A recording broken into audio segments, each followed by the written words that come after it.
ससूनच्या रिपोर्टमध्ये मंगेशकर रुग्णालय आणि doctor घेसासांना clean chit, अहवालात मंगेशकर रुग्णालय आणि घेसास यांच्यावर ठपका नाही। वैद्यकीय समितीचा 3 पानांचा अहवाल पुणे पोलिसांना सादर।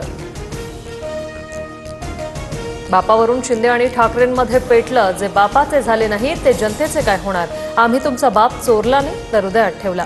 एकनाथ शिंदेंचा ठाकरेंवर हल्लाबोल। राज्यात आता पहिलीपासून इंग्रजीबरोबर हिंदी ही सक्तीची। राष्ट्रीय शिक्षण धोरणाची राज्यात यंदापासूनच टप्प्याटप्प्याने अंमलबजावणी। हिंदी भाषा सक्तीच्या निर्णयावर राज ठाकरे संतापले। मनसे हिंदी भाषेची सक्ती खपवून घेणार नाही। आम्ही हिंदू आहोत पण हिंदी नाही, आता संघर्ष अटळ। राज ठाकरेंचं ट्विट। काँग्रेसचे माजी आमदार संग्राम थोपटे यांचा भाजप प्रवेश जवळपास निश्चित। काँग्रेसचे माजी आमदार संग्राम थोपटे रविवारी देणार पक्ष सदस्यत्वाचा राजीनामा। सोमवारी संग्राम थोपटे आणि अमित शहा यांच्यासोबत बैठक, सूत्रांची माहिती। मी 22व्या वर्षी सफारी गाडीतून फिरायचो, मला चोऱ्या माऱ्या करायची गरज नाही। लग्नातील भांडणावरून माझ्यावर केस टाकली होती। मंगळसूत्र चोरीच्या आरोपांवर पडळकरांचं उत्तर।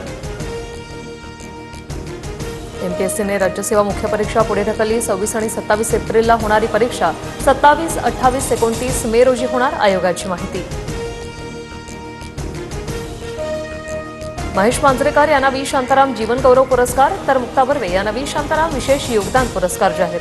मंत्री आशिष शेलार यांच्याकडून पुरस्काराची घोषणा। सोन्याच्या दरात 200 रुपयांची वाढ, जीएसटीसह सोन्याचे दर 97,700 रुपयांवर।